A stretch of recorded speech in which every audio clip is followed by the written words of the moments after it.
problems that no one has. Now today I'm going to find out if you can walk across the entire map in Zelda Tears of the Kingdom in a perfectly straight line. And I've seen other people attempt this, but they were allowed to use all of the items and equipment in the game, which makes most obstacles fairly trivial. Instead, I am going to attempt this challenge in ultra hard mode. Specifically, I am naked. I have the minimum hearts and stamina. I cannot use any runes or sages, so you can't build things or teleport things, and I can only use an item if I find it along the path, which means that Link is practically helpless against any major kind of obstacle. So now let's look at the map and see if this is actually possible. Because Link is naked, I can't survive in any of the hot or cold regions, which blocks out Gerudo Desert, Gerudo Highlands, Hebra Mountains, and Mount Lanayru. Additionally, it's impossible for me to swim through large bodies of water with no stamina or items, which knocks out Lake Helia or other big rivers or lakes. And then certain areas like the Great Plateau or Hyrule Forest or Zora's Domain are not going to be climbable with so little stamina. So if I'm going to walk in a perfectly straight line from north to the south or east to west, that already knocks out a lot of options. And after debating this on stream, we came up with 3 fairly promising paths. The first route would start in the north, go south through the edge of Death Mountain, across the lowlands, and hopefully just climb over the Dueling Peaks mountains. The second and third routes would start in the west into Bantha and cross the Big Canyon through Central Hyrule and end with hopefully climbing over the edges of Zora's Domain, although Zora's Domain and the canyon both pose pretty big risks. So of these 3 options, the one starting at the top does seem the most promising. So I put on my trusty unicorn headset and got ready to begin the straight line adventure. Hey Doug, your horn is flaccid. It's only a little bit flaccid. It'll be okay. I don't know how to fix it. Okay, run begins right now. All I can do is move the camera up and down, and I am playing on a keyboard, so that is guaranteed to walk in a okay, we're already off course. I will reorient as best I can towards the green. Now, to help keep this line as straight as possible, I am playing with a keyboard. However, whenever you climb on something, it changes the direction you're facing, so I then have to reorient myself south once the climbing's finished. Okay, we're fucked. I'm not This is the shittiest route. It's directly through that.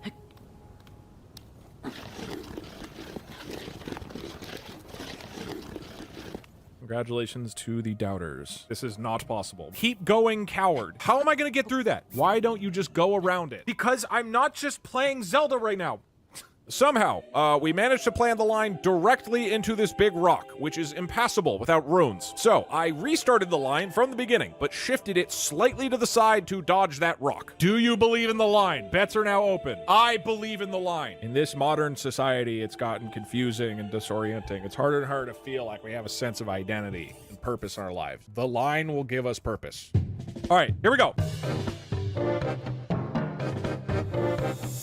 Well, sorry to the believers, but I've come to an insurmountable rock. I'm holding forward right now, although I can't jump.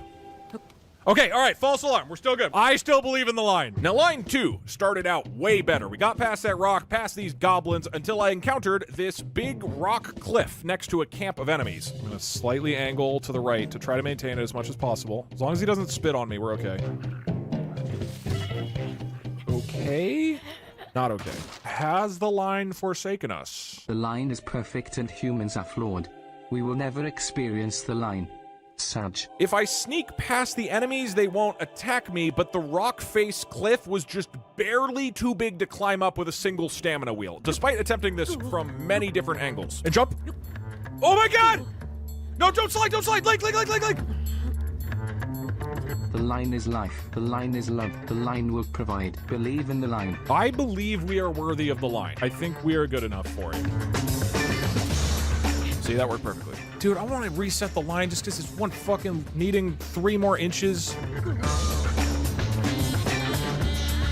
Man, it's so hard to give up on this one. I think it's over. Just as I was starting to lose faith, I realized that if we were to shift the line very slightly left, then it would go directly through those enemies, but would just barely let me get over the cliff. Oh, thank you, Great Line, for offering us a beautiful new path, or I should say the original path. My faith in the line was restored, so I went back to the very beginning, and we started line 3. Okay, 150 is our coordinate that I will get on as often as possible. I am on 148. Okay, we gotta go slightly left. I'll go like this until we're back good. Hello, ostrich.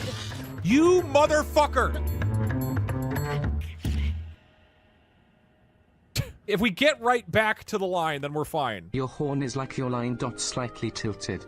This line started out great. We went back to the same enemy camp, which should, in theory, be passable now. Okay, I am at 148, so that's the saving grace, maybe. This is gonna be rough.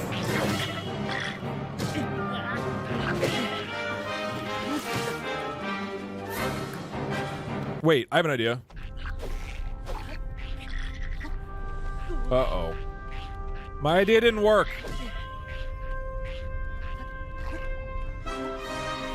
Okay, this is a good idea, and I'm exactly at 150. Maybe?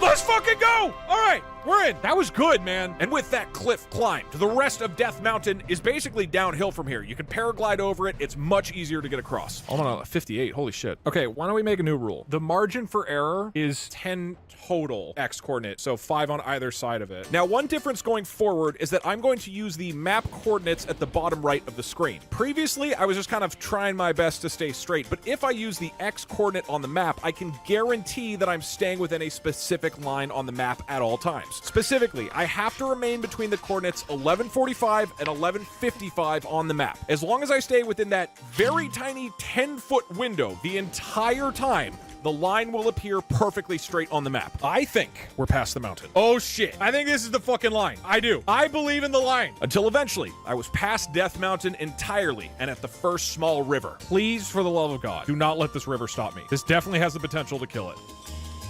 Wait, I can't cross this? This is huge. Dude, I am parked. It's absolutely fucked. God damn. Well, I think I'm fucked. Well, the fact that the current is that I'm going upstream is bad. It turns out that it takes a shitload of stamina to cross this river. If I was to use items or runes here, this would obviously be crossable. For example, if you put a pine cone in a fire, it creates a huge updraft you could fly with. Okay, if I drop wood, it rolls away. And then if I find a fire object and I throw it at that thing, but again, this is ultra hard mode, so I can only use items I found along the way, which is 0 of them. But with some testing, we realized that if I were to swim across the river from the other direction, I could swim with the current and just barely make it across with a single stamina wheel, which means that this same line might actually be doable if I restart the entire thing from the bottom of the map. However, oh, so you're saying the line is going to go through a Gleeok. Interesting. That comes with a whole new set of challenges because the jungle region and Death Mountain would be approached from a lower elevation, meaning that there's going to be way more climbing uphill. Basically, every obstacle here turns into something totally different, but it appears to be the only chance at actually salvaging the Holy Line. So I flew to the very south of the map and began attempt 4. Hello, Mr. Gleeok. I'm going to go ahead and the rain showed up. 1, 2, 3, 4, 5. Climb it. Let's go. Let's go. We're good. Food. I have 1 mighty thistle. Remember that. Sorry. Sorry, ma'am. I gotta walk on the line. Surprisingly, the jungle proved to be fairly climbable, even with all the rain and the Gleeoks. But then Twitch chat saw something important. Wait, I missed bananas? Oh, you're right. Oh, that's huge. We are so back. Literally the first food I found on the whole journey. And a butterfly. This is actually ripping ass right now. Uh-oh. There's a Snorlax over there. Hey, Snorlax! Uh-oh. This whole jungle has actually been shockingly easy so far, but we're now at the first real obstacle with this lake thing. I got a fish. I got a fish. Write that down. Holy shit. Wait, this might actually happen. Thus, our faith in the line was rewarded by just barely managing to get over this pond. I should be able to stand there, right? On that little lip. Let him stand. Let the boy stand. Okay, they're not letting the boy stand. One of these spots has to let him stand, right? We have to climb up that thing. Maybe I go here. 154. Okay, okay, okay. Nice, nice, nice. It's exactly as far as we can go. I think I tried to paraglide, right? That got 156. Fuck. Okay, I'll reset it. Now, I was expecting all the cliffs at the edge of the jungle to be unpassable. I mean, they look ridiculously hard on the map. I mean, okay. Okay, there we go. But somehow the line just barely skirted through the steepest cliff walls in a way that actually gave me leverage. We're safe. Not even close. Until finally, I was past the jungle cliffs and approaching the Dueling Peaks, which is a giant pair of mountains with a canyon in the middle. This is going to be by far the biggest climbing obstacle. Dueling Peaks is coming up next. This is going to be hard. No, 156. God damn it. Whoa, I am way off. What the fuck? The line is straight as your horn. Maybe that's the issue. Really? Fuck. God, I want to use my headphones so badly. I can't tell how loud anything is. The music is super loud, but it is needed. Is it? I really cannot tell. It's all extremely muffled in these headphones because of how shitty they are. It's okay to have performance anxiety, Doug. It can happen to any unicorn. Okay.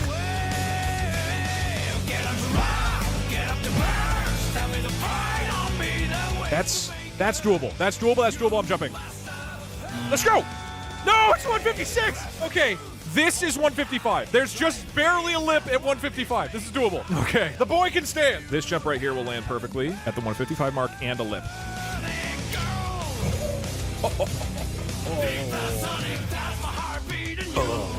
Thanks to the Holy Line, there was literally 1 pixel on the corner of this ledge which is within bounds. If the line was shifted even a single X coordinate, I don't think this challenge is doable. The only standable lips on this whole mountain are on the line. But after climbing a little farther along the edge of the mountain, you know how I was celebrating like 20 seconds ago? It turns out that I have to cross that big canyon between the Dueling Peaks with almost no stamina left. Maybe I can jump off and fly over there?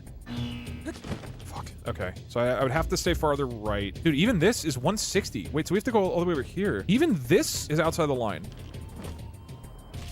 This is standable at least. So we have to stay left of this thing. Jesus. Uh-oh, I forgot about that. Okay, this is fine. This is not fine. Wait, this looks good. Until finally, I found a precise route along the mountain where I would have just enough stamina to do this. Okay. I'm just nuts, I guess? And with that, I had fully crossed the Dueling Peaks mountains. That was smooth, dude. From here on, it should actually be pretty easy. We just need to fly and walk along the side of this big lake. But it turns out, that's 156, really? Even here, there's not enough left. The line goes directly through the lake, not along the cliffside. There is not actually a spot where I can land or recover stamina anywhere on the line. It might be over. I have no idea how to do this. There's nothing to land on. I think it's fucked. I mean, we can't swim. Look at how big this is. I mean, can we get to that rock, maybe? No, the rock is gonna be way out of line. Fuck. Our faith in this line was now shaken, as it had never been shaken before. I mean, this looked impossible. There's no way to fly over the entire lake. There's no rocks to land on. I don't even remotely have enough stamina to swim across it. All I could do is just hopelessly throw myself at the lake over and over and over again and pray. I still have faith in the line. Is there a lip? Could the boy stand anywhere? Wait. What?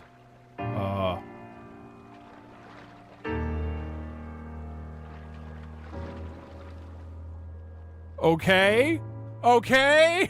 It turns out that there is a tiny piece of rock within the line by 5 pixels that Link can somehow recover stamina on if you walk in a certain way. It's a literal miracle. That doesn't make any sense. Do I swim for it? What do I even do from here? What do I do? Up? I can't make that, can I? This is too big of a climb. I don't think it's doable here. Can we swim? Unfortunately, there's still not enough stamina to actually swim across the rest of the lake and climb that rock, but it could be possible to climb a little bit and then fly a little bit and then find another lip on the rock wall over there.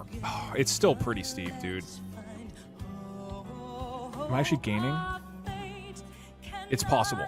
I have to walk at the right speed. Holy shit. And once again, the line had blessed us. On this specific part of these specific 5 pixels in the line, there is a way to recover stamina on the cliff if I walk at precisely the right speed in this one spot, which means that it is actually somehow possible to cross the lake in the line. I just had to execute all these things in a row perfectly. I think the only thing we can do now is prage and have really, really, really loud music. Did I go out? I went out? Okay. Oh shit, 144, okay.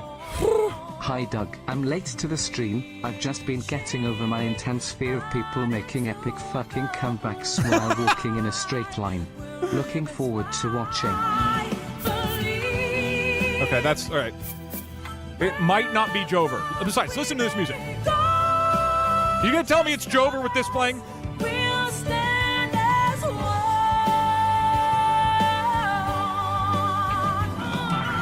33% is good. Let me go a little bit higher. Wrong button! Okay, well, I'm still at a third.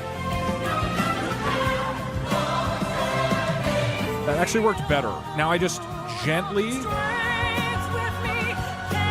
Wait, was I in? Was I in? Did I stay in? Hold on. I did. Oh my god. How the fuck did that work? And there we go. We're at 146. I gotta hang slightly right. Holy shit! Wow! Actual fucking Poggy's moment. I opened the scope mid-flight and still clutched it. Oh shit! Wow! The run is alive. My fucking line. And I got a mushroom. Oh my god. Let's go. Oh man. Thank you to the holy line. Thank you for these blessings. That's my line. Good shit. I'm way too pumped about this. I mean, maybe I just get porked by Death Mountain. This still has lots of opportunities to end the run, but I think we should be clear until Death Mountain. Okay, let's storytell. Ooh, we're gonna get some food. Is this edible? Is that edible? Wait, hold on. If I stand right here on the line, I can talk to this person. Will you give me something? Okay, here. Have a banana, friend. Yeah.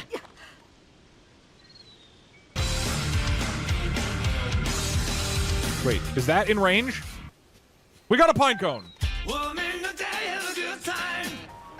I can get the herb. 3 splash fruits. Write that down. That's what I keep on saying. Come here. Okay, that's not that helpful. Till I lose my mind. Feel like a man in a city. Oh. Wow, okay. I'm glad I found the splash fruit. I didn't think that was gonna be helpful. Next, we ran past this cave, which I ignored because it's not relevant, but Twitch chat insisted that I go back and look for stuff. I don't wanna. It's very unlikely there's gonna be stuff in the cave. I guess we can go for the cave.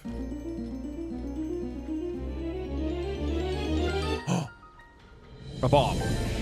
We had still believed in the line, and the line had blessed us. Now, with a bomb in my pocket, I had reached the river crossing, which is the same river that killed the run when I approached from the north. But this time, I'm swimming with the current. Wait, am I not able to make this? I tested this. I'm able to make this, right? That's the whole reason we're going south to north, to make this crossing. Dude, there's no way. Unfortunately, the river is like 10 pixels too long. Oh, that'll do it. Yeah, with that glide. Yeah. And we go. Oh! No, 156! Fuck! I was like 2 steps to the right. Jesus Christ. This fucking challenge. This genuinely seemed impossible. Just barely. Again, until I realized that I can let the current carry me downriver, since that doesn't actually use stamina, and I can only do this for very short bursts inside the line, but it technically gets me a tiny bit more distance. I think I make this. Oh, 155. Oh my god. Oh. Once again, we had witnessed a miracle as we turned water into line. Now all that's left in the run is to climb uphill over the entire edge of Death Mountain, which will be very hard, but then the run is complete. Ooh, okay, let's do it. So I continued on until I found another body of water. This is not good. Is there any way to get this into the water? The bomb? The bomb will blow it up. Maybe we bomb a tree and push the log into the water? So here's the center of the line. I will save here, and we can do some bomb experiments. And so we set about looking for some kind of boat to cross the water. You can't bomb trees? Wait, really? You have to be able to bomb trees.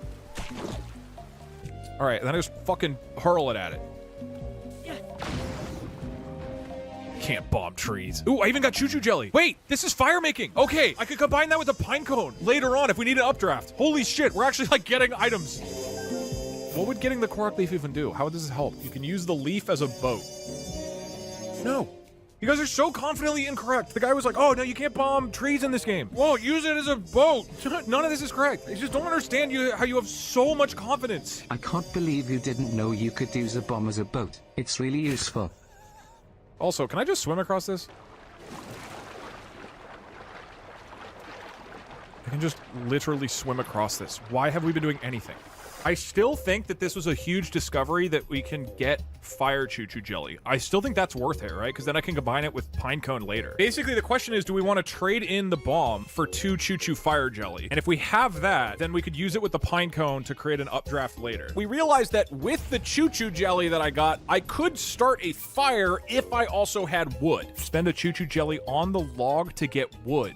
That is crazy, you're right. Okay, dude, this is getting wild. So I went back to figure out how to gather some wood. Okay, 1, 2, and now we throw this. If this blows up the wood and creates fire, then dog have fire. And pine cone make big swooshy wind. No. Oh, wait, I know. I actually think I can break it with this banana. I'm gonna be honest, the bananas have been worthless this run. You guys were so excited about them at the beginning. You threw it wrong. No, the bananas cannot be a raft. Throw rock at log, smork. Fuck, rock, no, wood. Dude, how do we get wood? It weakened. No, it didn't. You're fucking with me, right? It takes 10 throws. Welcome to Doug Duck. Throw rock at 3. Yeah, go on! This is the big deciding moment. Rock, throw it free. No, that does not work. Rock, throw donkey? No, that didn't work either. Use the rock as a boat. Unfortunately, there does not seem to be any way to get wood from this tree, given that I have, like, no items. So we decided to just continue the journey. 90% of rock throwers quit just before they hit it big. Here, before we head out, while we wait for the rain.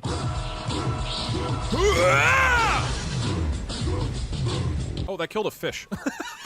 Rock, good! Man, throw rock! Yeah, come on!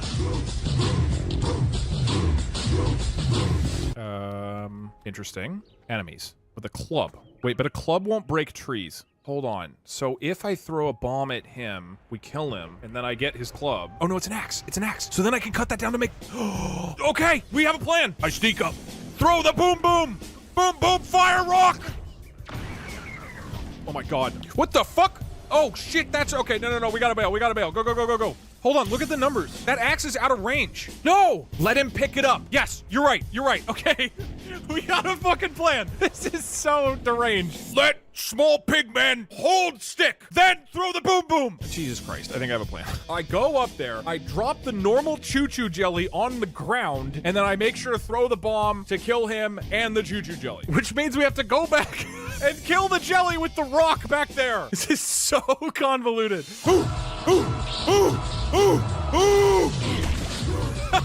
It takes 3 hits. Come here. Yeah, come on. Okay, we only got 1.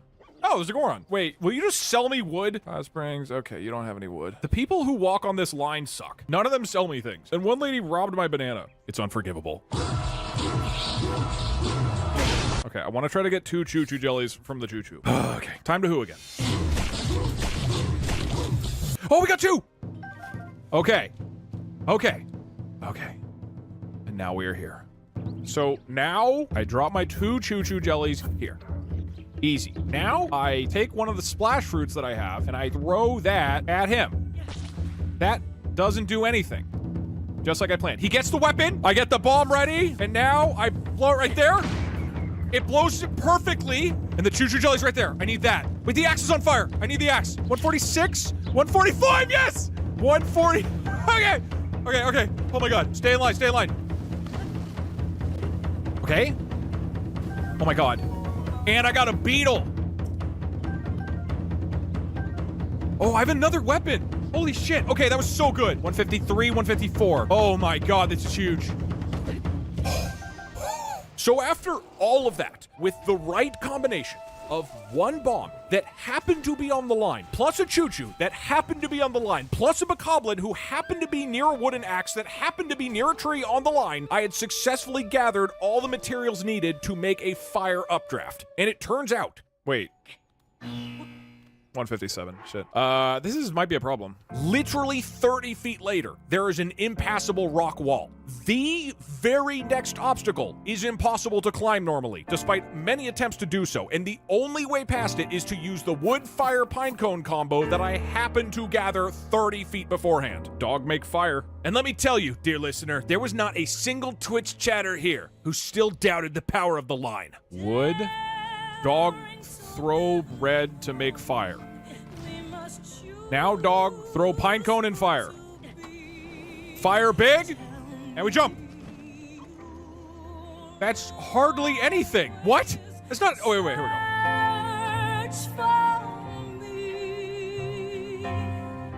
Okay, and we're up. Now we are finally up in Death Mountain, and we ran past these bokoblins carrying steak, and I was able to steal some. And then we ran past these bokoblins with fire fruits, and I was able to steal some. And then we barely climbed over rocks and hills and rocks and hills until finally we were nearing the end of the holy line. Oh my god. And it's all downhill. By the way, this is looping until we're done. I hope you like the song. Doug, I have a migraine, and this song is physically hurting me. Could you turn it up a bit? I got you. Thank you. Hey, Doug. What? So really, let's chat and enjoy I can't this hear song. you. You What? should make it 5% You're gonna have to louder speak here. up. It's literally just left of that giant rock. We crossed this hump, and it's Jover. We dodged the dick. It's in between everything else.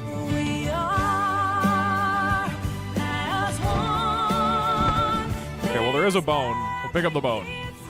Look at this perfect fucking line. It's between everything. This line is holy. Bone voyage. Last hurdle.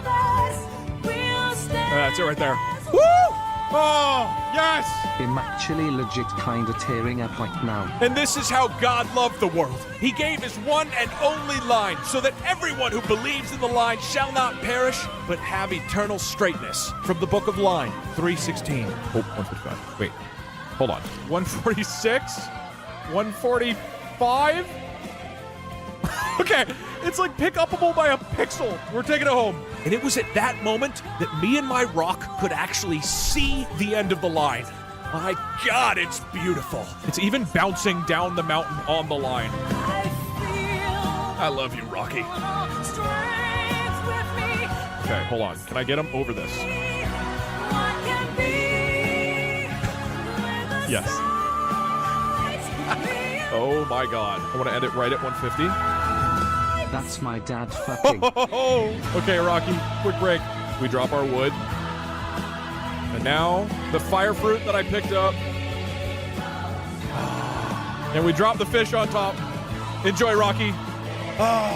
Look at that roasted bass. Look at the line. Look at that fucking line. Woo! I'm gonna be honest, I genuinely don't know if any other straight line on this map is possible. This literally would have failed like 5 times if it was pushed a single pixel in any direction. Look at that beautiful, perfect line! Absolutely perfect! That's my motherfucking line. Thanks for watching, everybody. I hope you enjoyed. And remember that sermons for the Holy Church of the Line will take place every Sunday inside the Straight Tower of Pisa. There's only one thing left to do.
Loktar.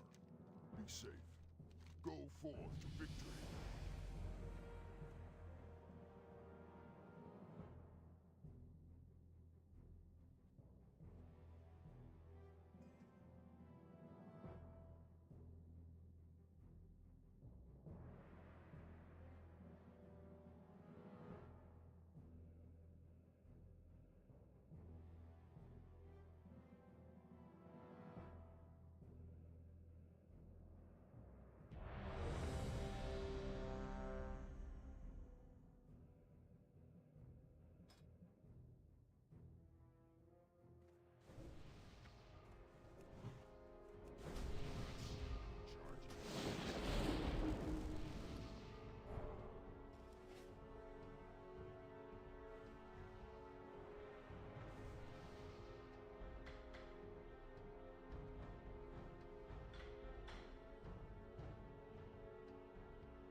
I went through Poppy Chapter 3 twice, looking at everything out of bounds to see how the game works, how each area looks, and what enemies see when they eat you. It's a well-built chapter without a bunch of extra junk everywhere the devs forgot, except for this two-dimensional yellow container some people found. But I wanted to answer some fun questions like what the prototype arm looks like now, what happens to Kissy, and how does this dog fit so many smiling critters inside of himself. Right as we start the game, we can get our first look at the cat, whose hind legs aren't working. But that doesn't matter, because as the player, you'd never even see them. Bye-bye. Oh, no, dude. God, that T-pose. It's crazy that Catnap's T-posing position is actual cat position. Catnap with fur, Catnap without fur. Since I've never looked out of bounds in an Unreal Engine 5 game before, I ran into some issues trying to get better lighting to see things. Thankfully, Giva was able to help me out, but not before I ran into a couple very weird looking view modes. So now we can see. And that's something that I wasn't able to do yesterday, is look at all the environments properly. Yeah, this is the first area, and we can actually look at it in decent coloring instead of just the dark abyss from before. That's nice. As soon as you get to about here, Catnap starts going up the vent. Just get in position. He walks over here, sticks his head into the vent, boop, disappears. And just like in both Chapter 1 and Chapter 2, VHS tapes can be very easily replaced with whatever you want. All right, Miss Harper. I guess I'm missing the audio, my bad. No detail.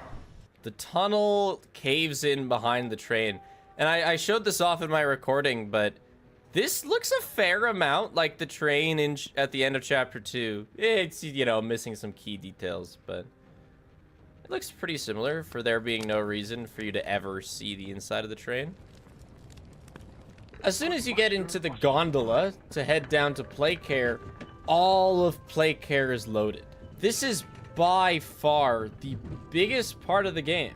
Even though everything within Playcare is pretty low res until you get closer, it's all there. Here's a look at the cave from a distance. It's huge, with like the Playcare Death Star in the middle. Suspended by, well, nothing. It's kind of just hanging over the void on the side that you can't see. Look, there's a door here way out of view. You'd never see that door. The cave with play care. Look at those rocks with no lighting. They look so funky. Bro's panning like it's a trailer. Hey, I gotta get my cinematic shots, and it's so easy with the controller, so I might as well. Don't make fun of my panning. Look, it's the gondola that hopefully we're still on. Yeah, I see us. Video game cinematographer, Sploff. Wait! There's a VHS player that goes with us for the Elliot Ludwig. With enormous pleasure. That's so funny. Of Playtime Co. I announce This is how they play his voice. Playcare. That's hilarious. I had no Our very idea. own on-site orphanage. So I kind of messed myself up, and I'm not in the gondola. I'm really counting on a loading screen or something. My player model fully fell out of the gondola, like over there. So let's just hope that it loads or something. It's not going to, because this entire area is loaded, isn't it? Oh dear. Oh dear. Oh no. Help! Help, I got left behind. Help. Well, I'm out. Do you think I could just, like, run over there? Oh, that's a fall. Okay, well.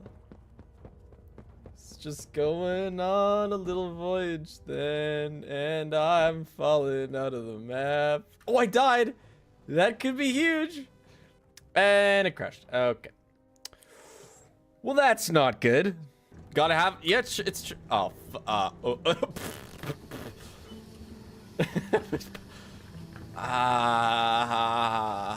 Is there no kill blocks in the void? I would have missed it. There is one.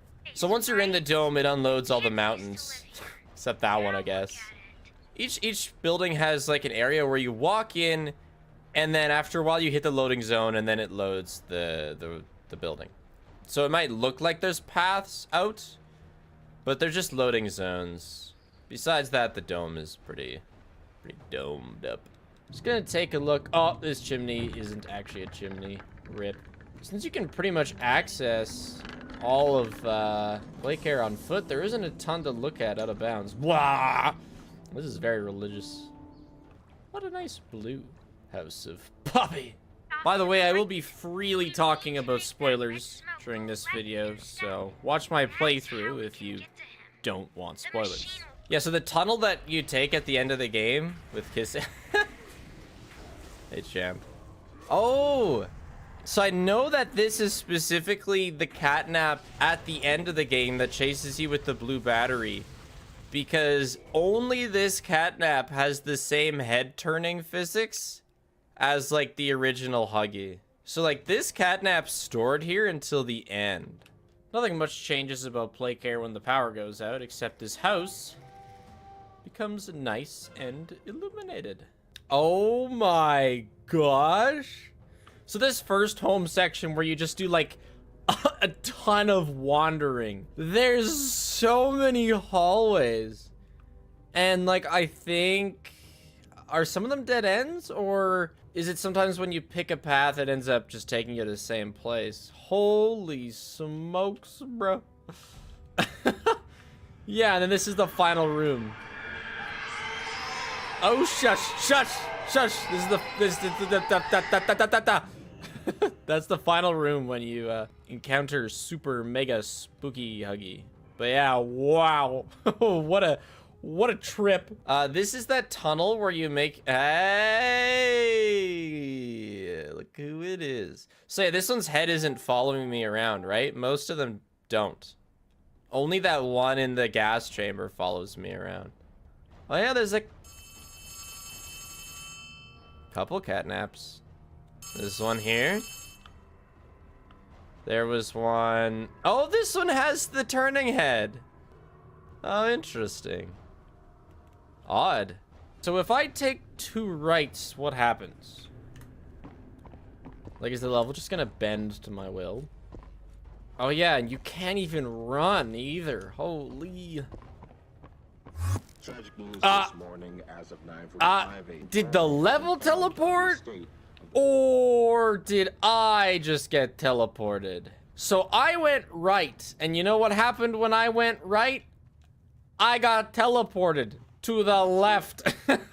So it's like, you can go the wrong way, but the game corrects you. So watch, I'm gonna go left from here. Left, let's say, and it should teleport me again.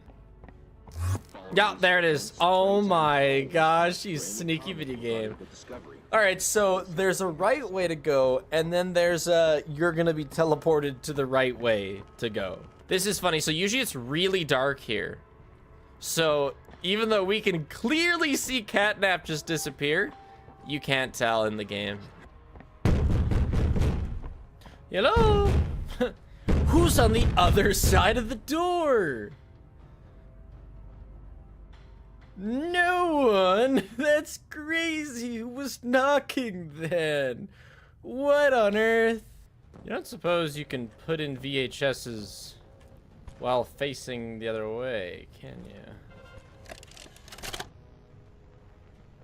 Oh, it like folds in. First day here in playtime. That's cool. So Funky Huggy's not here yet. Is he actually gonna come out of the TV 100%? Usually when games have enemies come out of TVs, really what they do is just go through the back of the TV. We'll have to see what exactly Huggy's doing. Let's see if I can get my favorite angle for this.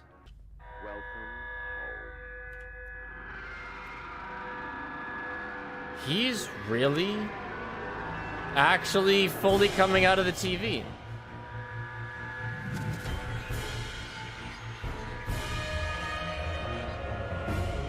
That's cool. He really is just being realized. I guess this little black square, he's coming out of that, but that's impressive. Gullet. Okay, well I have to make sure I don't die here. Easier said than done.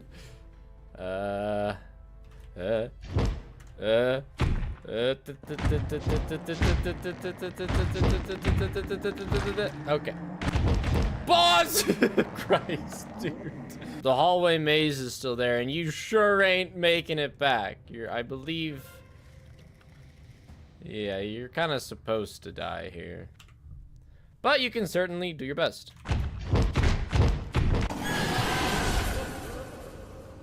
So oftentimes, death animations from the outside look quite goofy, but this looks pretty legit. Like, dude has properly snake wrapped you. This is you, you know, you're in here. POV. Yeah. Ooh, freaky. Oh my god, it only gets bigger. How big? Okay, that was as big as it gets. Oh, never mind. What on earth? What a mouth! Look at him go! Oh, dude, you bit your own hand, bro. Come on. Oh, and then he goes back into default stance. This is default stance. I'm dead right now. You can hear the death sounds. Hey! No, I'm not. This is important. Something has horribly gone wrong. Son of a bitch, dude. Ah. There's a few cat naps waiting to gank. But it's a cool house. How many catnaps? How many ganking catnaps do we got? I think there's 3. Dude, you're so small. Why is he so small? He's like small and stretched. So we got this catnap. We got this catnap. We got this catnap. We got that catnap. I think just for the 4 instances, really where he walks past. I don't think he does anything else particularly interesting in this section of the game, but the small one's funny. Wide nap, yeah. Big nap. The gas mask just becomes part of your HUD. You don't actually see it with Spoon Man. It is just overlaid. That makes sense. We see Kissy for the first time. She's in her room, looking at a photograph of we can only assume herself. She's got teeth behind those smiling lips. She really is just huggy but pink. This fridge is just a molding pig head with like a candy. It looks like a Lego piece with this. That's kind of funny. With like a candy bar inside of its mouth. Dino dots, boogie bites, you know, other assorted snacks. Is that beer? And man, Bunzo, there's like so many dead Bunzos in this game. Bunzo has been absolutely mutilated for this game. Is she here yet? Guess it's not necessary, but busted. Found her. So we have Kissy, and we also have, I don't know why this happens with this lighting, but we have like Firecracker Puppy in a white dress. As soon as you take a few steps, there it is. Watch this slowly. Her feet currently are in the ground by a long margin. She's only 50% out of the ground, in fact. Shoves you down. No! Let go! And it just kind of comes out of the ground. yeah. Interesting. The plug isn't here this time.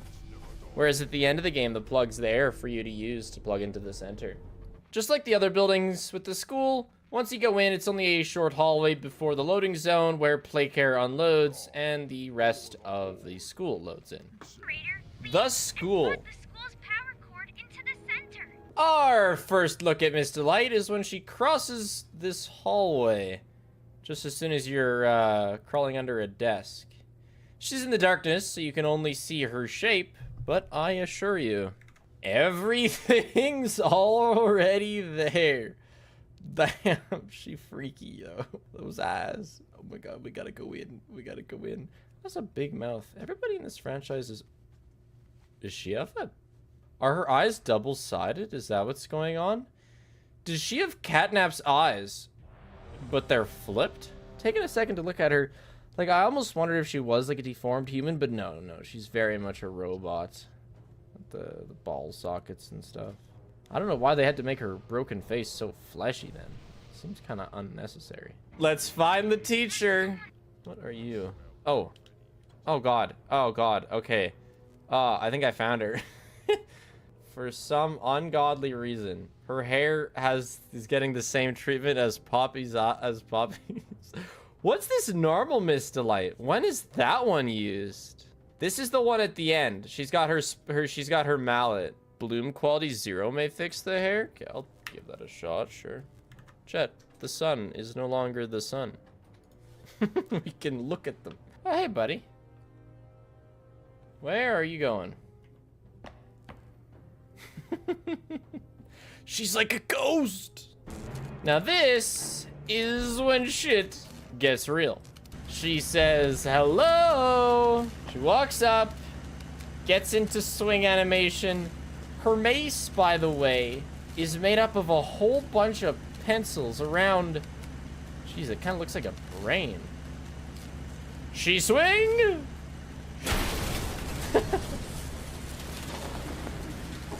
And she popped the battery right out. Go get Spoon Man, lady. Dude, her eyes fall. They look. I don't know. It kind of looks like she's watching me. But she's gonna get Spoon Man. Let's see. Any weird disfigurement? Considering she just waxes, I doubt it's gonna be anything crazy. She goes, oh. She gets real pumped. And smack. Kind of smack. It stops. And then they disappear. Oh my god. She just teleports through the wall. Dude, I'm just trying to record a video. Please. But now we get through here. Pull this lever. She is zooming to the door. You can make it. She should have gone for the dive. She went for a weird slide. Dude, totally rolled her ankle. Fucking rip. Boom. It's over. Rookie mistake is right. She's trying to be a main character. Yeah, there goes Barb. And at this point, it is all over. She bleeds black mist. She's like pulling the craziest dab ever right now. Boom. Done. Now the caves. This place looks nice. Oh my gosh, my eyes. This cave is like, it's kind of hard to look at. This is a bit nicer. So that weird catnap T-pose thing is intended? It looks so goofy.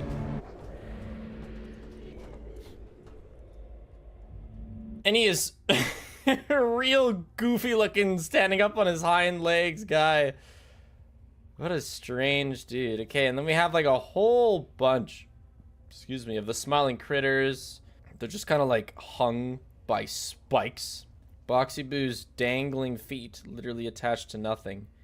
And his box. And in fact, this is just actually Boxy Boo right here. Or a small version of him. Interesting. This is like the only human that the series has ever seen. Ever. It's wild to see, you know, half of one deceased human. That's still more than we've seen before. A Bunzo. Classic. There's so many dead Bunzo in this game. Mommy's hand. And yeah, I guess bro has just collected them. I don't know. He looks like he's saying, what's it? I don't know what you meant. Okay, and then when does he go away?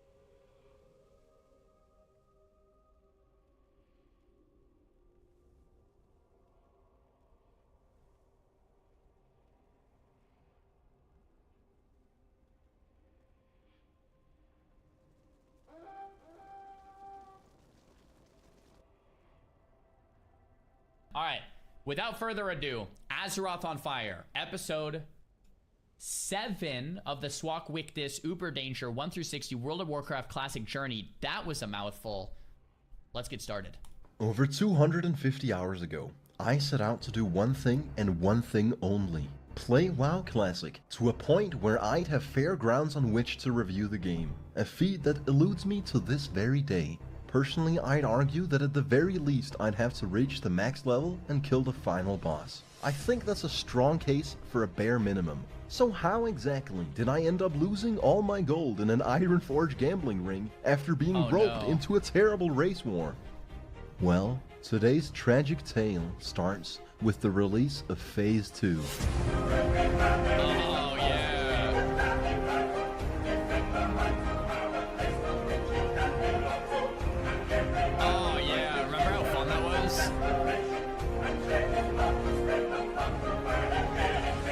One simple change. Killing other players now grants you honor points. The higher your honor rank, the better the rewards. As a new player, I assumed that was just a minor patch and nothing to really worry about. Yet I logged on to see Azeroth on fire. The entire beautiful world they'd built, completely ruined. That's not my opinion either, just objectively. Here's an example. I want to go questing in Western Plaguelands. After dying a moderate amount of times, I finally managed to complete one single quest. Then on the way to the NPC I die a couple more times. No big deal. Except, oh, they have now killed the guy who gave me the quest. Yeah. Alright, this is no good. We'll have to fly away. Except they killed the flight master. This forces us to actually experience what the WoW community calls the meaningful journey. Whilst I do enjoy the part where you're riding through breathtaking areas that clearly stood the test of time, and even 15 years after its release, still manages to captivate the player, and coupled with the legendary music, immerse them into this beautiful world 2% of the time, I don't enjoy 98% of the time where you want to get into Blackrock Depths, But now, they don't just kill the Flight Master, they'll also camp the actual Spirit Healer and indefinitely kill you, forcing you to log off and come back at 4 AM to have some shot at returning to Ironforge like a pussy. Or you could do what I did. But we'll get to that later. Perhaps you want to go to Calibur. Tough shit. How many of you guys remember this? 2019 classic WoW. There was like, what, 1 million viewer peak on Twitch or something. P2 comes out, PvP's enabled, and anytime you left any city, it was just full out war. I was on Faralina back then. And if you guys remember, Faralina was, well, it was actually 50-50 split, kind of balanced at the start. But right when P2 came out, Alliance just, or no, Horde rather. Horde just dominated Alliance. I normally play Ally, but we were on Horde. Horde just dominated Alliance, right? And it was like if the Alliance left a city, the Horde just slayed them.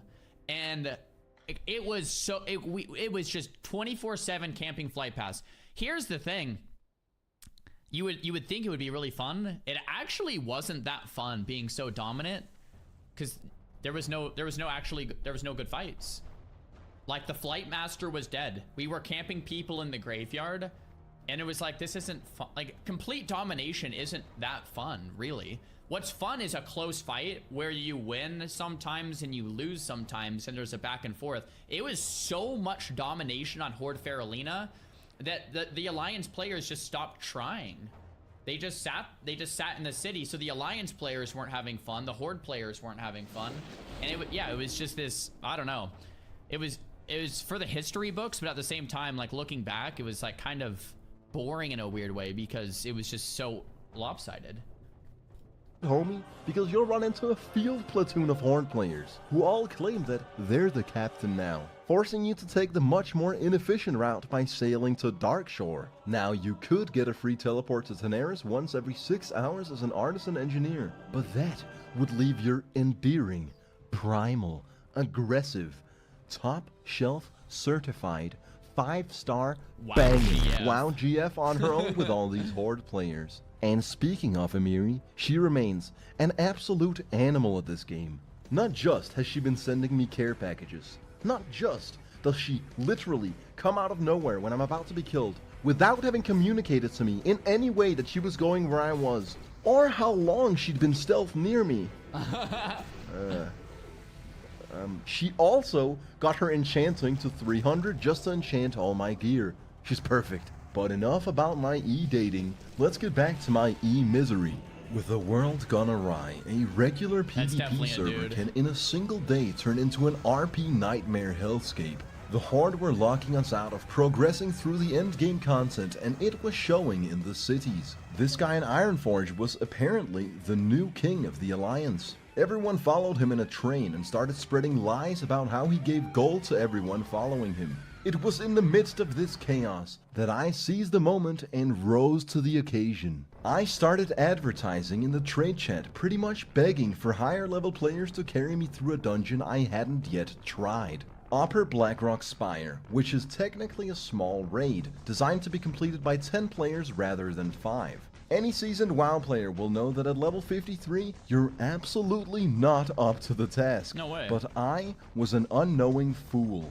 When Rurik approached me, I said, "Say not a word. I can sense why you have come. You have come to carry me through Blackrock Spire." Rurik laughed at me and proclaimed that he came to call me a milk boy and laugh at my res sickness. After 20 minutes of cringy roleplaying, I had gathered a full party for Upper Blackrock Spire. I actually had to join the train of lunatics for anyone to listen to me. I don't know how that works. Man, Ironforge But anyways, was poppin', bro. you gotta do what you gotta do to get to level 60. After a handful of unavoidable deaths, and a few that could have been avoided had I gone the right way, I finally entered Upper Blackrock Spire. But not before Cybox insists that we remake the party with him as the leader. Like the... They're Jed farming. One ID had Jed, the others didn't. So yeah, you gotta run out, leave the group, get re-invited. Yeah. Psychopath control freak he is. You run into these people all the time in WoW, and unlike the friendly people, these guys actually have their shit together. So I saw this as an absolute win-win-win. I entered the first room of mobs and with my level 53 aggro range continued to immediately pull every single mob. All 10 of us get obliterated in probably the worst wipe I've ever caused. Then these level 60 psychos actually started domesticating me. They put me on the bench. They timed me out. My only privilege was watching them from afar whilst they cleared out the mobs. That is until we fought the beast, where I had the brilliant idea of helping my squad by using the Gnomish Shrink Ray, which has a tiny chance of backfiring. I think I got a Gnomish Shrink Ray this guy. Oh, it worked. Oh, that's not what I was going for. Oh shit. Oh no, he's done. I'm so sorry. No, no, no, no. We barely made it. The rest of the dungeon went pretty smooth. There were 2 worthwhile drops I could use from the dungeon, the Blade Master leggings that Amiri rolled 2 numbers higher than me for, after I accidentally didn't see her message telling me she really needs them, and the Brigham Girdle, when my trustworthy companions told me not to need on it. Is to not roll on belt. I have been trying to get it for a long time. I knew it was a godly item, so you already know I yeeted that shit with a solid 95. Not gonna lie, it was mega boring to stand back and get carried without lifting a finger. I don't know how Asmongold does it 8 hours a day, It's a lot of but work. there was It one is a lot of silver work. lining. I jumped on Discord with a couple of these people and they were actually pretty chill. They taught me something that would forever change how I play World of Warcraft. Death rolling. The Azeroth equivalent to playing dice. It's very simple. You bet gold against each other and you slash roll 10 times the amount you bet. Then your opponent rolled the number you got, and the first person to hit one loses. To begin with, I had misunderstood the rules because I am a fucking idiot. I rolled 100 on my first try and assumed that these guys were scammers when they didn't give me any money. What went completely over my head though was Bob Gnarly running into unfathomable bad luck, hitting a 1 in 330. Oh, That's God. rough, buddy. Once I properly understood the game, they told me tales of a secret gambling ring in Ironforge and one legend who was undisputedly the king of gambling. I had to know what this was all about. Do you guys remember the casinos back in like TBC, like 2006, 2007 casino eras before it was banned? I had the best memories back then. The absolute best, bro. It was so fun. Looking back, I was like a 14-year-old getting addicted to gambling, so that was probably absolutely terrible. But I remember having great memories, bro. Like it was something like this. I might botch this, but it was like if you roll a 1 through a 66, you lose. If you roll a 66 through like a 78, you double your money or something. 78 to like 90, you triple it or something. Yeah, those odds probably don't add up. But anyway, you roll and you slash roll, and based on what you hit, you either lose your money, double your money, triple your money, or like if you get a 100, you like quadruple it or something. I had so much fun doing that. I had so much fun. Yeah, looking back, it was probably me just getting addicted to gambling. So maybe that's not. I don't know. I went to Ironforge, and this was the first time I would meet Compound, who I'd describe as a man with a severe problem. He'd been standing right here several hours a day for nearly 2 weeks, and his name preceded him for a very good reason. If you were confirmed to be an honorable gambler who pays up, he would take you up on any bet, any amount of times, and he'd cleaned out countless people. To show you guys that I didn't fake what you're about to see, I'm gonna walk you through every single bet I made, but just be warned, this isn't happy hour. I'm not fucking around. I'm goddamn serious. I start out with 115 gold, and then immediately cut this whole part out of the script because I wrote way too much. All you need to know is, I was down to a fraction of my starting bankroll and decided to put it on the line. 33 gold, 0 silver, and 79 copper. Who wants to go the distance? Tonus takes me up on the offer.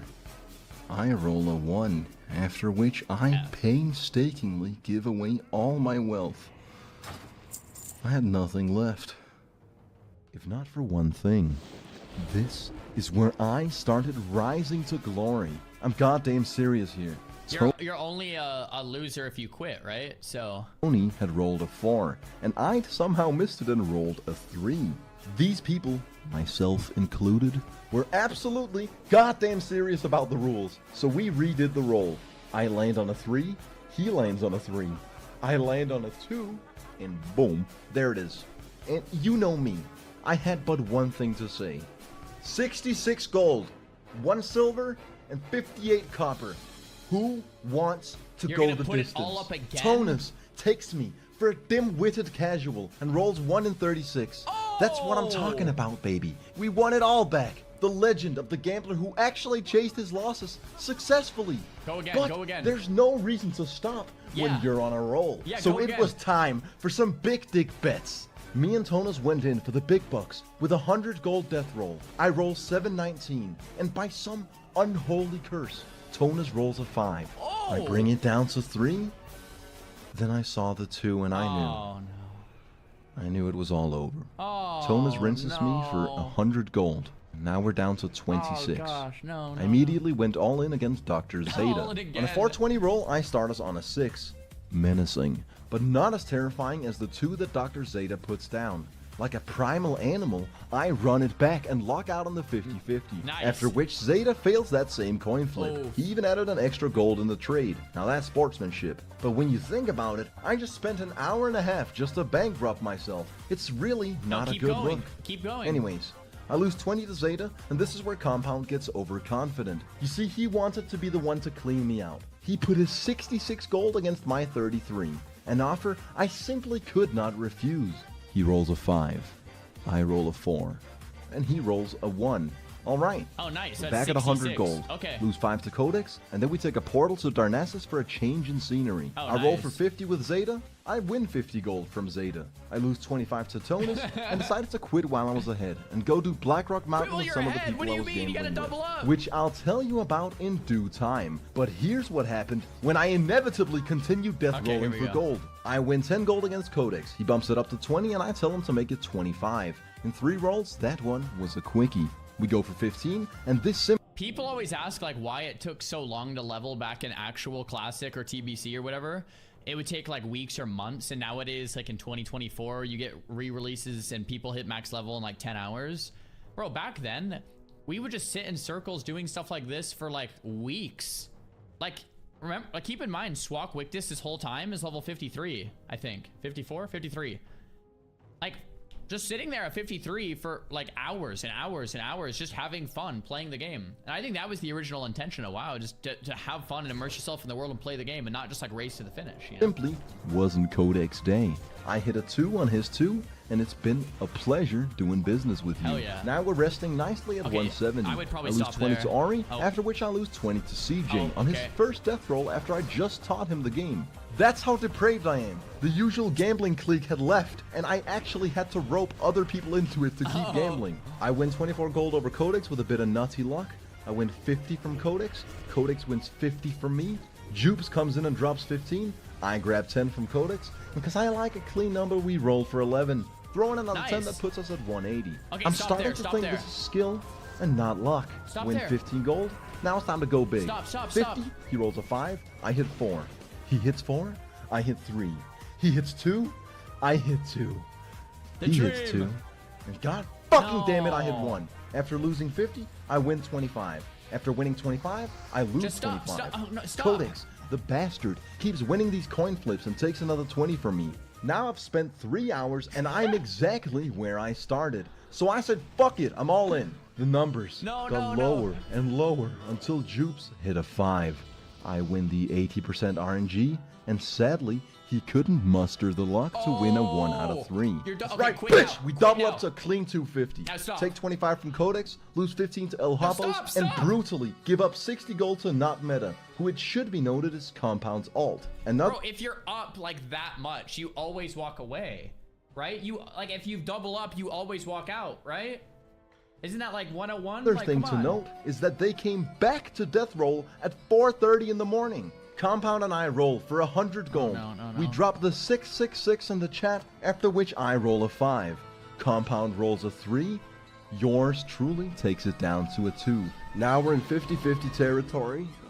He actually puts a 2 down. I don't like that. I don't like the look of that at all. So what I do is I actually also put a 2 down, but then at the same time fart in his face.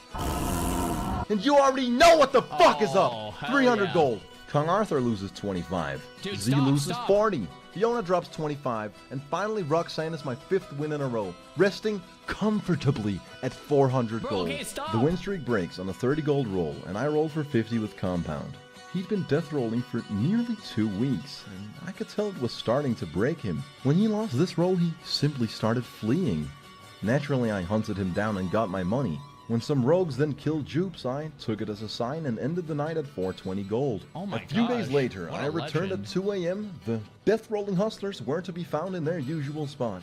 But it was not a good night for Compound. Over a 2-week period, he was down over 10,000 gold. He had emptied his main, and now he was on his alt, peddling away his last epic item, the Staff of Jordan. An absolutely He's peddling incredible items item now? with a 0.02% drop chance. After weeks of senseless death rolling, he was at the end of the road, broken and defeated. I couldn't help but pity him in this fiendish state. Oh He was truly at his lowest, attempting to sell his last treasured item just so he could have one last hit of dopamine before he'd go Damn. back to solo farming Hand of Justice for 15 gold per Angerforge kill. If you don't play WoW and that's all blibbly blabbly to you, know that he would I have to hustle these spend people. many hours of his life to even rebuild a fraction of what he once had. I saw this man on his knees, at his most vulnerable, and I thought to myself, give him nothing, but take from him everything. He's gonna take The that staff was SOJ? selling on the auction house for 350 gold. Compound wanted to use it instead of gold to roll against someone. His friends simply couldn't bring themselves to do it to him. I knew I had all the He's gonna break leverage. him. I told the broken man, I can settle on 160. All you would have to do 160? is type /roll 1600. Oh my gosh, no way. No, he's gonna break him. Oh, no, no, no. Alright. 13. 13! Oh, no! He took him for all he's worth. I tell these gentlemen, it's been a pleasure doing business with them. And if you thought I was done, you haven't been paying attention. I told you, I don't It's Iron Forge. He's already in Iron Forge. fuck around. Compound starts taking gold out of his guild bank and racking out debt with his friends because he wants to win his staff back. I roll him for 50, and whatever was left of his soul got sucked out when he oofed at 1 out of 27. Fikika wants to avenge his friends, whose night I my clearly ruined. And on a 1 to 18, I take 100 gold from this loser, resting pleasurably stop, at please. 515. Stop. I roll Compound for another 50. Luck finally seems to be coming his way when he hits a fat 2. Sadly for Compound, I'm a true legend of Azeroth, and I rinse him for another 50. No way. I went BRD and started death rolling there, because why play the dungeon when you can play real World of Warcraft? I managed to bring myself barely to 600 gold before my WoW GF actually fucking destroys me for 50. After which I go back to Ironforge. I roll Boorman for 50 gold, This is I drop a unbelievable. 2, he drops a 2, I drop a 2, and it's easy as that, folks. He decides to raise the stakes to 100, he drops a 2. Oh no! I absolutely rinse him, like the primal my fucking animal I am, gosh. for the 2nd time in a row. Now we're at 700. Dude, like this is bad. This is really bad because like the more he's winning, the more he's like, bro. If you continue, you're gonna lose it all. Please, just quit while you're. Please, you're up like 7x or something. Just stop. Gold. Stop. I lost a few smaller bets, setting me back to 676, and then a day later, whilst Compound was down gambling to this mean dwarf named Shorty, I sell Shorty the Staff of Jordan for 260 gold, right under Compound's nose. Oh, and no. that's how you afford your epic mount at level 55, bitch! 900 gold earned in less than 10 hours. Go home, Chinese gold farmers. I'm the goddamn king! I run this shit! Whoever said gold farming was boring in WoW, you're delusional. This is the only fun part of this boring-ass game. I admit I felt a little bad when less than a minute later Compound asked if I still had his staff.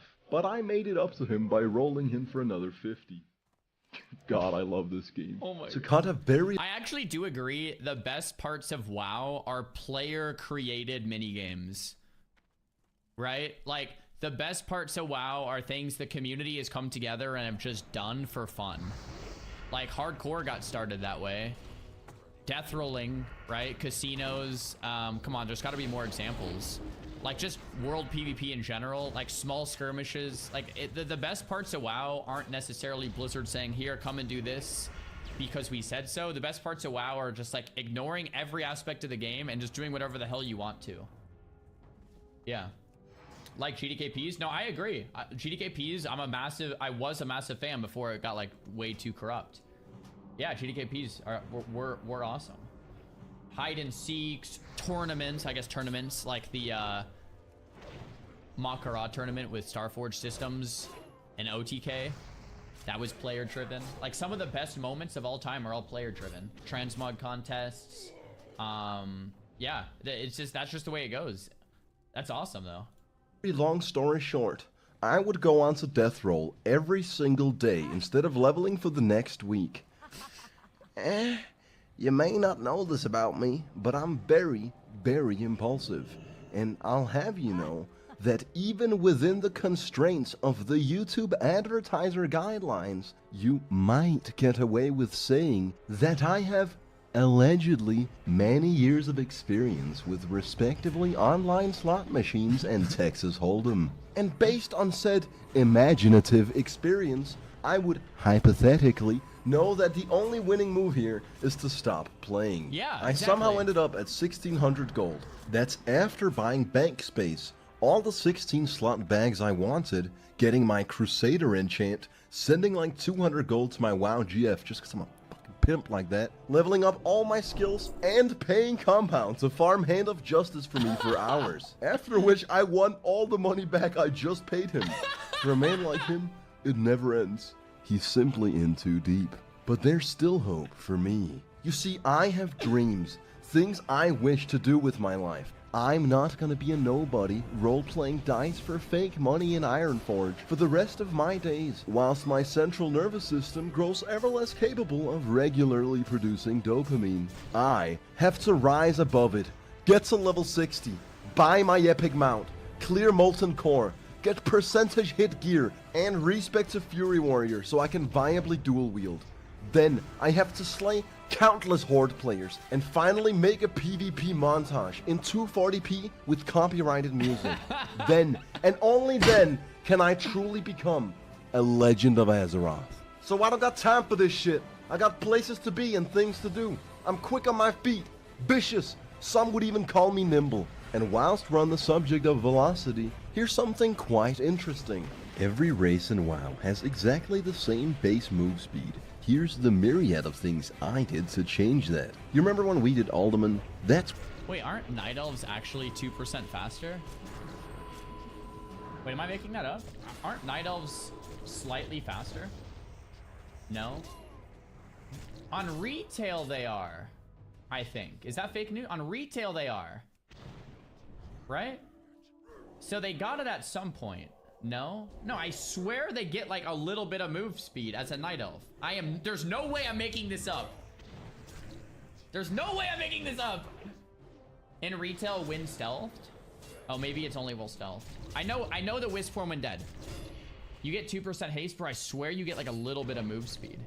Because I went Night Elf on one of my mages. Quickness racial is 2% move speed. Hold on. I need to see who's right here. Night Elf, Wowhead, racial, retail. I need to see who's right before we finish this.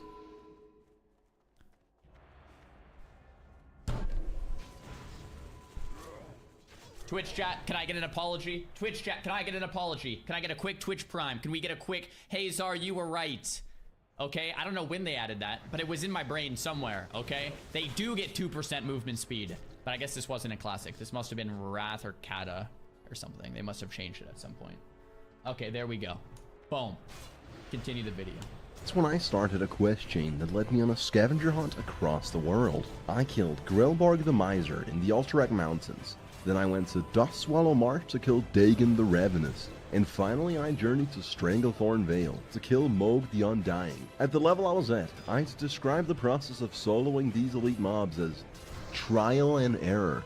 After bringing the Star of Zelia, the Hand of Dagon, and the Legacy Heart to Garrick Bone Grip in Ironforge, I do the final part of the quest, Forbidden Knowledge, which led me to Theldarin in the Badlands, completing the entire— Bro, FFX Glow 0. Someone's gotta tell him. I know this is a 4-year-old video, but FFX Glow 0, please. entire quest chain grants me the Skull of Impending Doom, which is an offhand that sucks your life force in exchange for movement speed. In the Badlands, I also completed another quest, incorrectly named This Is Going to Be Hard. It was a very easy quest, which got me the nifty stopwatch, a trinket that increases my run speed by 40% for 10 seconds. Then I crafted the Gnomish Rocket Boots, got them enchanted with 8% extra movement speed, and as the cherry on top, I got my Wow GF to brew me some swiftness potions. Right after spending that good handful hours of my life was the very moment I found out that these movement speed bonuses, they don't stack. Yeah, so I no. couldn't even do the move I'd worked so hard for. And even if I could, it dawns on me that I'm intensely untalented. Here's a great example. I jumped down with a Skull of Impending Doom The because Kazoo I Hall. want to look like a swagged on gliding fast with my parachute cape. I completely forget to re-equip my weapon. I don't question the fact that I'm only doing 3 damage, and to round out this masterpiece of a wipe, I also pop Retaliation whilst none of the mobs are attacking me. Nearing 300 hours of game time, and I'm still more often than not the sole reason why we fail miserably. With the Eastern Kingdoms engaging in a plethora of territorial land wars, I decided to switch continents and hope that the Horde were less prevalent in Kalimdor. No, Horde's I gonna went to win everywhere. Tenaris and killed an unreasonable amount of Thistle Shrub Dew collectors to get the Latent Dew Gland. Wowhead tells me it has a 13.65% drop chance, and there's literally no way that's true. We killed like 200. After it finally dropped, I decided to undertake the closest thing to self-harm World of Warcraft has to offer. A cross-continent escort mission. I walked Tuga all the way across Tenaris, only for him to be reunited with his wife, who's absolutely stuck up, tells him to go get food, and generally just starts bitching at her long-lost soulmate. Then, I turned in the Latent Dew Gland, only to be informed that to complete this very special quest, I had to acquire a plant on the other side of the world. So I take my Hearthstone to Ironforge, travel to the hinterlands, and collect a mushroom from the bottom of a lake. Then I use my ultra-safe transporter to teleport to Tenaris, because absolutely fuck Menethil Harbor. Due to a minor malfunction, I'm turned into a troglodyte. Once the troglodycia wears off, I make Sprinkle turn this mushroom into violet powder, and she tells me, Pleasure doing business with ya. I take the violet mushroom powder to Marin Noggenfogger, and right as I turn in the quest for the Noggenfogger elixir, I hit level 53. At which point, I decided to start questing in Ungoro Crater. You can actually jump straight in there from Tenaris if you have the parachute cape, which, as it turns out, You see that? Look at his. He tries to click him and drags it off his bars. you can actually jump straight in there from Tenaris if you have the parachute cape, which, as it turns out, doesn't work when you're mounted. Now, when performed correctly, the parachute... Wait. Does it not work when he's mounted, or did he just straight up move I decided to start questing in Ungoro Crater. You can actually jump straight in there from Tenaris. Bro, I swear he moved the cheese on Oh, it doesn't? Okay, well, I mean, it looks like he doesn't have his keybinds locked, so it just moves. If you have the parachute cape, which, as it turns out, doesn't work when you're mounted. Now, when performed correctly, the parachute cape will let you gracefully glide through the air, avoiding the certain death of a It's only up for 3 high-altitude more seconds. fall. 2, Although 1, if you 0, do stress test your physique against the harsh perils of gravity, know that you can't recover your corpse, so enjoy 10 minutes of res sickness, fool. Another way to do it is to activate the cab a tad later, take a chunk of fall damage, and die to the Pterodax. And finally, here's the actual way to perform the trick. I calculated that with absolute maths and perfect precision. The joke's on me, though. I'll still have to wait for Emiri to corpse walk. I love World of Warcraft Classic, man. Ungoro is thematically one of my favorite zones. It's this jungle in a crater. It definitely feels secluded from the rest of the world, and the vibrant colors mixed with exotic ambience absolutely immerses you for several minutes at a time, until you're corpse camped by disgusting horde players. I managed to finally escape them, only to have the worst questing experience of my life. I killed these tar lurkers that make you walk really slow. I picked up various glowing Konokai crystals, and then I rode all the way to 3 different pylons. There's always the usual, extremely rewarding drop rate quest that can take anywhere between 4 minutes and 2 hours. I traveled to the middle of the Ungoro crater only to realize that was no place for a level 51 Alliance player in Phase 2. The only redeemable part of my time in Ungoro was when I leveled my guns by practicing on various innocent, exotic animals. A brilliant idea suggested to me by my carnal, ruthless, fantastic World of Warcraft girlfriend. The training actually came in handy 10 minutes later in this cave when I was frozen by a mage, the most insecure class in WoW. He was about to escape with a sliver of health when I pulled out the gat. Oh, so nice. Dopamine. The hit marker. And finally, this is the quest that broke me. I spent 10 minutes climbing the steep walls of the crater, determined to reach this bastard quest that seemed so out of the way, only to find out that obviously it was in a cave and not up here. In retrospect, I suppose dropping out of high school might not have been an option or a choice, but rather just my path. Anyways, when I reached the quest marker with Blackbard, it turns out that it's a mech gorilla escort mission. But you need a mithril casing to activate it. A third guy showed up named Flokia.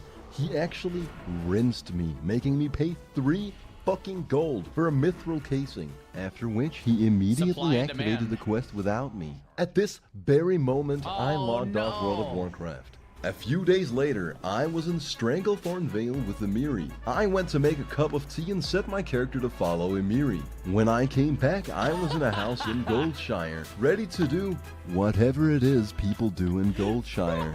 I keep the kill tabard on. You already know I'm that guy. After the authentic Blizzard experience craps out, I leveled my engineering to 265 and crafted a robot chicken that can be summoned to slay my enemies. Maybe. The Gnomish Mind Control Cap, which as the name suggests, actually lets you mind control a humanoid target. Your results may vary, it never works. And the Gnomish Cloaking Device, which lets me stealth to escape certain death. Sometimes. I also acquired the Goblin Jumper Cables, which lets me shock motherfuckers back to life. Sometimes. I then went to Stormwind, where I met an annoying player named White Girl Uwu. She simply wouldn't stop bothering me, so I farted her in the face. She was pissed and wanted to duel me for my transgressions. We went outside Stormwind, I brought her down to size and defeated her using only my robot battle chicken, after which she took back everything she said. Having had my fair share of questing, world PvP, and cringy roleplaying. Chat, it's hailing super hard and our car's outside. Is it worth to go run out? Yeah, it's gotta be worth. Yeah. I will be right back. I will move the car so it doesn't get drilled by hail. I will be just a minute and I'll be very wet when I come back. All right, we're back, guys. I moved, the car's moved. I'm 100% dry. I ended up using mage tactics to dodge every single hail from the sky with evasion popped and got into the car and Shannon moved it before I got there. I knew it was time for a real-ass dungeon. One of the realest dungeons in the game. Blackrock Depths is one of the best dungeons in World of Warcraft, and as much as I would have loved to shit on the Circle Jerk, and this dungeon is the best thing of all time in the whole world. You get in and you see there's a locked door, you need a key, and it's genius game design. It makes you think, what's behind the door? It's a good dungeon, bro. As much as I would love to shit on that Circle Jerk, they're actually right. It's a really fucking good dungeon. It's fucking massive. There's so many different routes and runs you can do. Every section and boss is memorable. The loot is fucking incredible. It's not just standing and hitting, it's actually fucking difficult. And even I have to admit that its replayability is absolutely extensive. I'd go so far as to say that it's replaced Dead Mines as my favorite dungeon. Since I've already ran it a dozen times, instead of showing you one single run, I'm gonna show you clips from respectively the one perfect run I did with my guild, and all the other terrible runs I did with various other people. Then you'll see. I think the best dungeons are Dead Mines, Scarlet Monastery, and PRD. There's other good ones. ZF is probably up there for me too. but Dead Mine, Scarlet Monastery, and BRD just own. And while I'm paused, I wonder if Swak Wictus has some type of world record for the amount of deaths level 1 to 60. I don't know if I've seen anybody die this many times. Like it must be hundreds, 500 deaths. I'd believe. Like I don't know if anyone's died this much from 1 to 60. Be the stark contrast between how it can be done and how it should be done. And get this How many warrior deaths do you have? Someone ban that guy. show on the road already. The video's already half an hour long. Jesus fucking Christ. You could start by going the wrong way and dying on the other side of the lava where you can't possibly recover your corpse, but still walk all the way just to find that out. Then die again, eat the rest sickness, and corpse walk about 20 deaths to Like I was finally saying. jump down in the right spot. Or, hear me out, you could go the right way instead of wasting your time. Optimally use charge and intercept to get as much distance as possible out of each corpse walk. Utilize movement speed and stealth trinkets to effectively enter the dungeon in under 10 minutes. You could die to the first pack of mobs you pull because you didn't wait for the patrol. Then at the last second activate the gnomish cloaking device and get fucked anyways because it's terrible and never works. You go through the walk of shaman, then you pull all the mobs and die again. And you do that again. Yeah. Or you could take on a couple enemies wiped at there a in time hardcore. and chill out without worrying since you're at the easiest part of the dungeon. Make it to the boss and tank him against the wall. No sweat. In fact, why even do this part when you could run something efficient? Go straight to Arena followed up by Angerforge. Great loot distribution for everyone in your party and a shot at Hand of Justice. Speaking of Angerforge, yeah, you can fuck that up too. I don't even know how we died in this room. I'm pretty sure you're not supposed to die in this room. Pop retaliation, way. How did I even die there?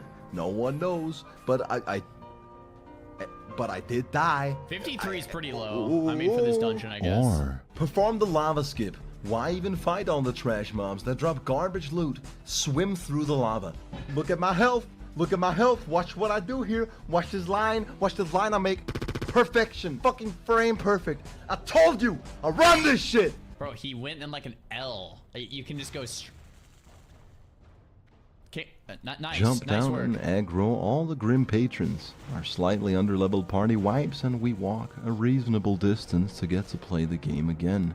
Then walk in the next room and get decimated, making us walk a moderate. Open the relic vault, get that fat loot, bitch, that's what it's all about. And right as we open this massive gate, we appropriately discuss the strategy for how exactly we're gonna clear one of the most serious DPS checks in the game. Or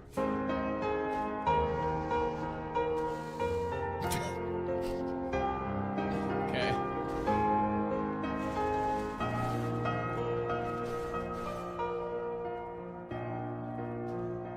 anyways, at the end we kill Emperor Thorsan. BRD is a fucking phenomenal dungeon, and I'm definitely not done running it. You know what I did say I was done with though?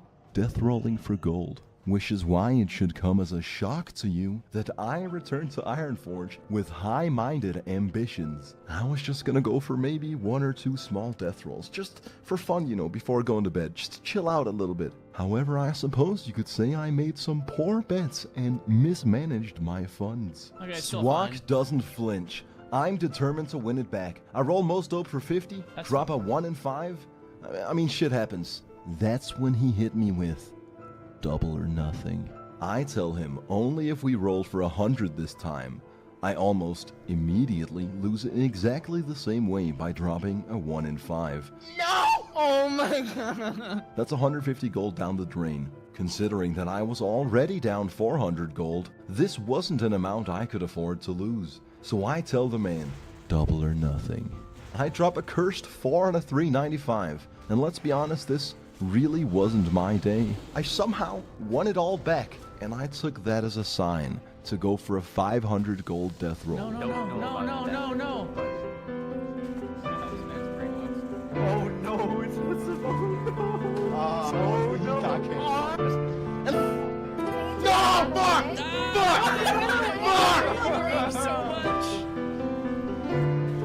And it was at this point in time that I underwent a lapse in judgment and went all in with my 900 gold. All or nothing. One final bet to end it all. Oh gosh, no, we're not ending the video being broke again. That starts. No, we're not. We're not. No. Oh no! Okay. Oh my god. No way. I don't care what these people think of me. Fuck this shit. See you guys later. He doesn't pay him. And then I logged back in to say one thing. Wait. Wait, dude. Hold it for. No, he's gotta pay him. Did he pay him?